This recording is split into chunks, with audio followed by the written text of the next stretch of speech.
another couple. The people are doubled up, tripled up in apartments across the city, and this is a part of the invisible homelessness situation that we see in Nashville. And it causes terrible problems that we see throughout the city. The mayor interested in trying to do something about youth violence. Well, this is a huge part of the youth violence problem as well. If people don't have stable places to live, if they're in camps and they're threatened with eviction, wherever they're threatened with eviction, they ultimately, it increases the tensions and the problems within the area. There have been a series of apartments that have been bought out and turned into higher priced housing. Edmondson Manor, for example, and the James Robertson, which still is empty. And all of these people have been forced into other places, often either outside of the county or into literal homelessness. Now, Mr. Rodriguez, you talk about the statistical information in reference to the homeless population. Give us some information in reference to that and how what we're doing here in Nashville differs from some of the issues, some of the other areas that you might be familiar with. Yeah, so my focus in my research is national, although in the last year or so I've tried to focus more on Nashville specifically.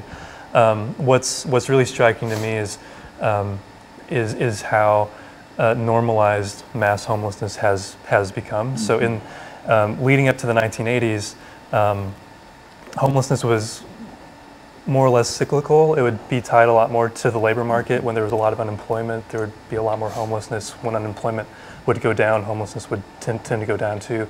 But starting in the late 70s, early 1980s, we started to see this sustained mass homelessness, and the bottom floor estimates today are about 500,000 nationally, although it's that's not counting a lot of people, so it's probably over 1 million at least.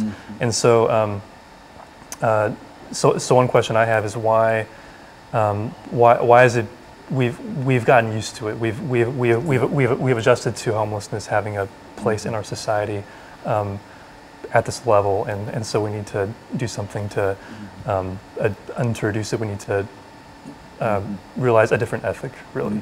But so one, there are several approaches being adopted by Nashville to reduce homelessness. I mean, there's more of the preventive side, building affordable housing. That's what a lot of advocates here in Nashville are wanting to do. Once people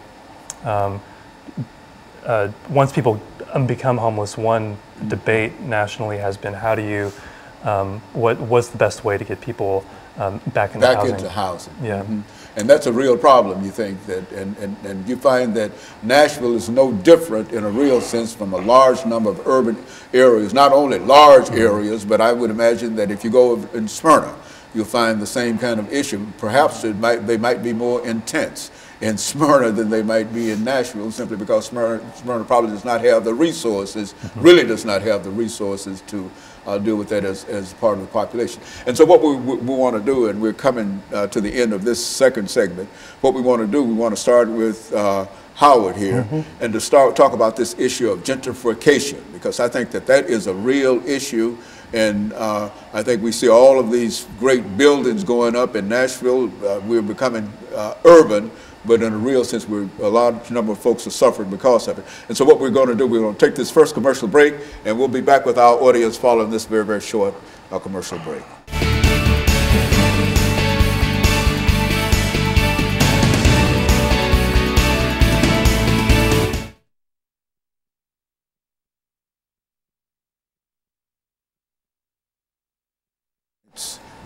Three minutes.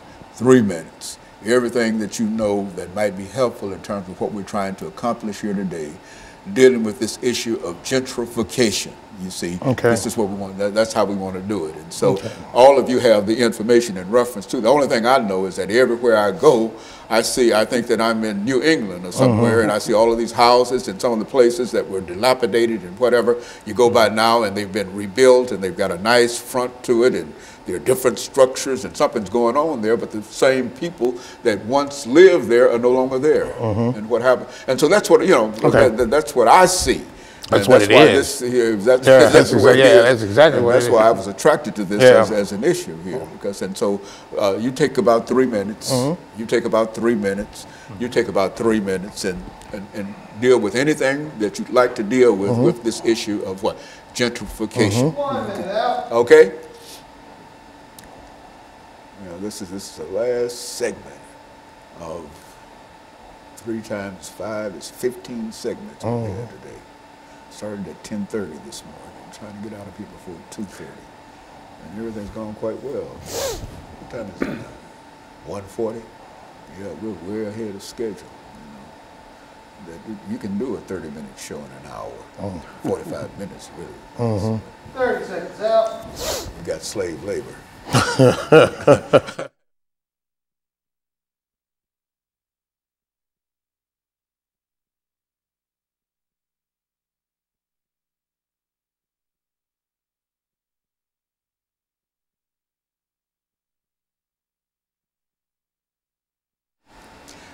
Thank you and welcome back to the final segment of the show for today. The topic is homeless displacement and gentrification in Music City. And we have with us Mr. Allen, Mr. Rodriguez, and Lester, Mr. Lester. And so we have all 3 of you with us during the final 10 minutes that we have here. Let's start off, Mr. Allen, by talking about this issue of gentrification and the impact that it has on Nashville itself, and then you'll have 3 minutes and you'll have 3 minutes. Well, being a Nashvilleian, I've watched Nashville changed. All this land has been entrusted, so they have no place to go now but to the areas of poverty. And that's through North Nashville and into East Nashville.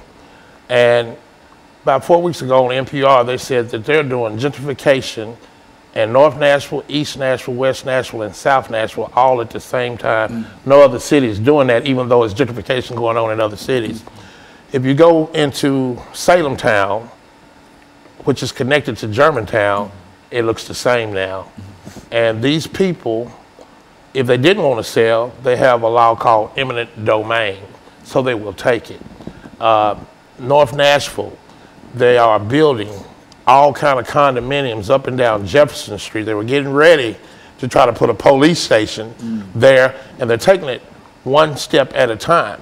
When the Sufferdale new baseball stadium, that kicked off the whole ball game right there, because all you have to do is cross over Jefferson and you go into Germantown. And we see it, and it's like the preachers aren't preaching about it or talking about it, and the people act like they don't understand what's going on.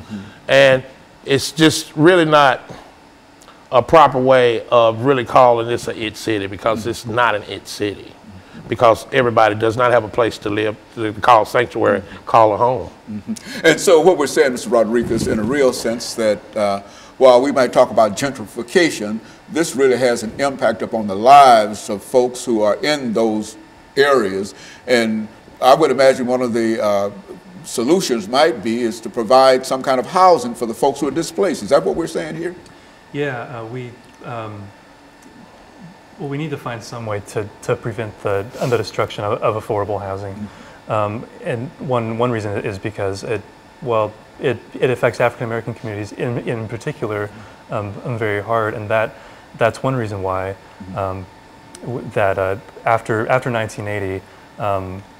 African Americans have been disproportionately homeless. Before 1980, that wasn't really the case. So I think gentrification has something to do with that. So that no matter how old the structure might be, when you remove the structure, the house itself, no matter what the conditions might have been in that house, the people still had a place to go. And when you remove the house, the people no longer have a place to go, and they are literally homeless. I guess this is what we talk about, the destruction of the homeless population. Is that what we're talking about? Yeah, it used to be a lot more common to have single room occupancy homes, different like really lower quality homes. While not ideal, they were still something. But as urban renewal has really taken flight, that kind of housing has been destroyed in a lot of cities. Well, Mr. Lester, in view of the fact that everywhere you look, you see some kind of skyscraper going up in Nashville, which is to say that we have the ingenuity to build as many of these things as we possibly can and as fast as we possibly can. Cannot there be some kind of agreement that we can develop at least one or two of these large structures, homeless kind of structures that will allow for some of the individuals who are made absolutely homeless to have a place to lay their heads at night? Well, you point to the building of these buildings. A large part of this is tax finance. They give tax breaks to large developers, over $300 million during the period of Carl Dean, to build these places that, the theory, I suppose, is that the prosperity will trickle down. Unfortunately, it really has not trickled down. Poverty has increased dramatically in Nashville. It's, as I said, 1 in 5 now, including 35,000 children. And yes, there should be money available to build affordable housing. Now, we're not so interested in seeing it concentrate. I work with NOAA's Affordable Housing Task Force as well as a voice. And we don't really want to see it concentrated in large projects, but units spread throughout the city so as that to break up the concentrated poverty. But also money can be provided to rehabilitate housing that is falling apart or that people are in danger of losing. The problem is the mayor has conceived of it as a relatively small problem. She's pledged $10 million this year and potentially more without a permanent source of funding. That's the amount we gave to the zoo in the past couple of years. The zoo has a capital campaign of $160 million, largely for an African savanna exhibit. We feel like the city should have a larger capital campaign for people who are either homeless or who are in danger of falling into homelessness. And so it's unimaginable, to me at least, that the city can't find a dedicated source of funding for the Barnes Affordable Housing Trust Fund to actually preserve and create new affordable housing. We believe 20,000 units are what's needed now. There are 14,000 people waiting for vouchers. And these are people, families, people with children, people that are citizens, taxpayers who've lived here for a long time that desperately need some assistance. Mr. Rodriguez, in view of the fact that you have some knowledge in terms of what's going on nationally in reference to the homeless population, what city do you believe, or what state do you believe is doing the best in terms of trying to deal with the problems that we're talking about here today? I mean, what state or city do you know that we can say that this is perhaps the best that they can do in reference to the homeless population dealing with this issue? Yeah, well, I would say New York City has had the most experience. There are probably other cities that maybe have been a little more experimental and maybe have more successful policies. I know Hennepin County, Minnesota, for example, has been talked about a lot.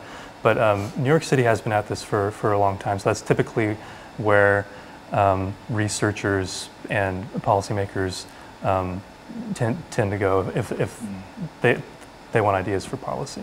Well, now, Mr. Lester, do you think that the kind of money that we spend on other issues outside of the homeless population, do you think that some of that money might be directed toward dealing with smaller units, not necessarily congregating everybody in one building, but dealing with smaller units over a widespread area? Yes, I think that would be definitely the preferred solution.